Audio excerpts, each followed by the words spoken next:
Bonjour à tous. L'irresponsabilité des dirigeants sportifs congolais est une fois de plus mise en lumière. Envoyer une délégation de 36 personnes, dont seulement 6 athlètes, relève d'une inconscience inacceptable. Comment peut-on justifier la présence de 30 officiels alors que les véritables protagonistes, ceux qui vont défendre les couleurs du pays, sont relégués à une minorité? Cette disproportion flagrante entre athlètes d'un côté et officiels d'un autre est symptomatique d'une gestion désastreuse et d'un manque total de priorité. Depuis les derniers Jeux, cela fait maintenant 4 ans. Qu'a-t-on fait pour préparer nos athlètes à de meilleures performances? La réponse semble évidente. Rien du tout. Il n'y a rien eu. Plutôt que d'investir dans des infrastructures, des programmes d'entraînement de qualité et un suivi médical adéquat pour les sportifs, nos dirigeants préfèrent s'offrir des voyages aux frais du contribuable. Cette situation est non seulement honteuse, mais elle est aussi révélatrice d'un profond mépris pour la population et ses athlètes. Et qui sont ces officiels? Souvent, ce sont des amis, des copines, des concubines, des membres de la famille de ceux qui sont au pouvoir. Ils profitent de ces occasions pour se pavaner sur la scène internationale. Ils assistent aux compétitions depuis les tribunes VIP, pendant que les athlètes manquent de soutien et de ressources pour performer à leur meilleur niveau. C'est une insulte au sacrifice que ces jeunes font pour atteindre l'excellence. Alors, la question qu'il faut réellement se poser, c'est laquelle? Quel est le réel rôle de ces officiels auprès des athlètes? Est-ce qu'ils ont les compétences spécifiques pour améliorer les performances des athlètes? Quelle est leur valeur ajoutée? Pourquoi ils sont là? La réalité est que beaucoup d'entre eux ne sont là que pour profiter des avantages liés à leur statut. Cette situation doit cesser. Il est grand temps de revoir les priorités et de replacer les athlètes au centre de nos préoccupations. Il y a 4 ans, les mêmes promesses ont été tenues. Il y a eu les États généraux, il y a eu des ministres qui se sont succédés. Que des discours, des promesses qui ont été tenues sur la nécessité de restructurer les sports en RDC, de fournir un meilleur encadrement aux athlètes, de mettre en place des programmes durables. Où en sommes-nous aujourd'hui? Nulle part. Force est de constater que ces paroles sont restées lettres mortes. Les dirigeants préfèrent continuer à se servir plutôt que de servir les intérêts de la nation. Mais maintenant, les conséquences de cette gestion catastrophique sont visibles. Les performances de nos athlètes sont en mode chute libre. Comment expliquer qu'un grand pays comme la RDC, de plus de 80 millions d'habitants, est incapable de fournir au moins un athlète qui peut atteindre le minimum des demi-finales d'une compétition? C'est incroyable, ce n'est pas possible. Alors, beaucoup d'entre eux maintenant préfèrent aller représenter d'autres pays voisins. Ils préfèrent aujourd'hui jouer pour le Rwanda, ils préfèrent aller représenter le Burundi, l'Angola, d'autres pays. Pourquoi? Parce qu'on leur propose de meilleures conditions. Et cette fuite de talent est un signe clair de l'échec de nos politiques sportives. Ils ont tous échoué. Vous avez tous échoué. Aucun ministre n'a eu un plan durable, aucun programme de développement durable. Ils ont tous échoué.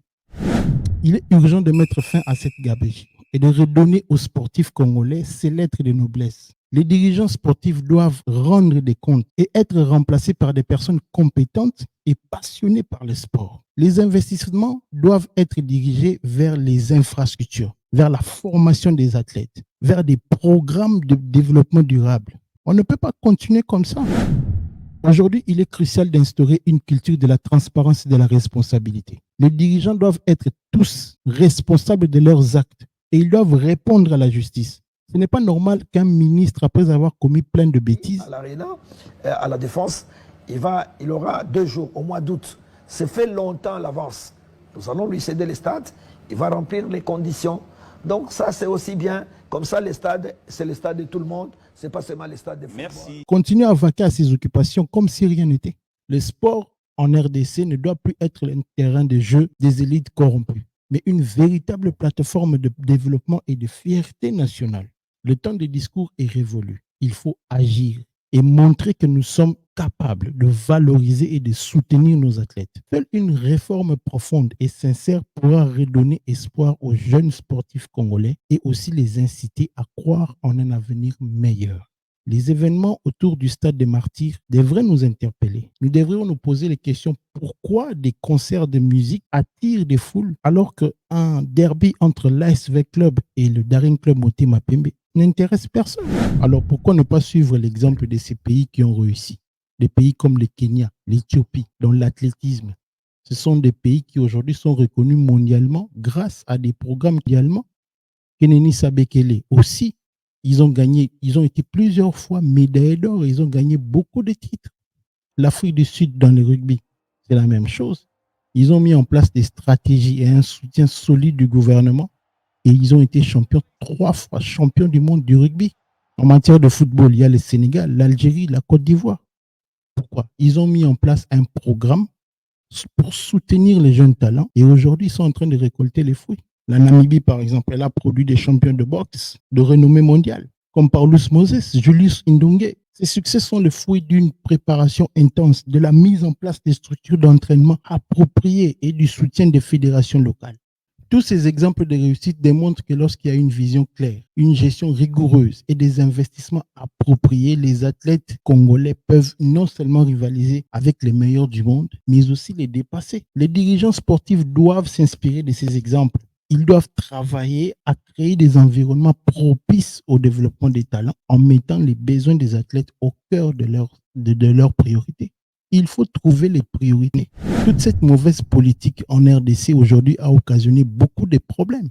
Il y a des infrastructures inutilisées et mal entretenues, des programmes de formation inefficaces, des séminaires frauduleux, c'est-à-dire que des fonds alloués à des séminaires, on envoie de l'argent à la formation des entraîneurs et des officiels. Ces ateliers n'ont jamais lieu. Ils voyagent aux frais du contribuable, des dépassements excessifs, des surfacturations, des déplacements inutiles des officiels et des membres des fédérations sportives qui effectuent des voyages internationaux aux frais de l'État, aux frais du contribuable. C'est inimaginable. Il faut arrêter ces choses. Tous les investissements qui sont faits là, la plupart des fois, ils sont faits dans des équipements sportifs de mauvaise qualité. Tout est de mauvaise qualité, à tel point que même la formation qu'ils donnent aux athlètes n'est pas mise à jour. Un exemple, le judoka qui a été battu, c'est parce qu'il ne maîtrisait pas la technique au sol. Les salaires, des primes excessives pour les officiels. Vous savez ce que ça coûte un per diem pour un officiel? On peut utiliser cet argent pour donner à des athlètes à se développer. Il faut réfléchir au développement des jeunes talents ou à l'amélioration des infrastructures sportives. Il faut arrêter. Et surtout, ils ne vont pas nous faire croire que le comité olympique ne reçoit pas des subventions du comité maire, des projets inachevés. Regardez le projet Kouara-Mpova. Salité boy, Econor, Bino, centre na Bino, Tala centre. Mboka nino, bozora mongo be bozora mongo te. Ba match zo beta ba recette zo som. Bozora mongo be bozora mongo. FIFA pesa mongo chaque année Tala. Filmer na ba matitu. N'importe quoi avec ces pays. Un projet inachevé. Vous savez combien ça a coûté? Beaucoup d'argent. Ces exemples de gaspillage illustrent comment les ressources précieuses et qui devaient être consacrées à améliorer les performances des athlètes et à développer le sport sont dilapidées. Une meilleure gestion, une transparence accrue et un véritable engagement vers le développement est essentiel pour éviter les gaspillages et assurer que les fonds sont utilisés de manière efficace et bénéfique pour les athlètes. Pas le contraire. Ouais, bonjour la famille. Je savais que tu seras la première personne à avoir sa réputation. Mais si tu as des choses qui sont bino, aider pour que le centre performer dans ma performance de judo. Je travaille comme on a pour 30 secondes. Pour 1 minute 16 pour la PC Bitumba. Le Congo a plupart surtout tous en des difficultés à travailler au sol. Na cabinet ministère du sport tant son excellent Kabula Zaki combien de fois bino bon négliger ngai boko singa bo meminga boy pesile wala te bo meminga ti bo bulisanga ti na mamba flamme mais oza la première personne ya ko panza sango ke ngai na poli na 30 secondes pour ignorer ngai c'est pas un problème na ya kinto kuta na to monana to solola na ko expliquer. Donc, ils allaient permettre résultat au prendre. Belé babuna ba juste mettre un débat pour là. Na pour une erreur au sol pour à la surprise mo boy. J'attendais que à au sol l'étranglement là. Comprendre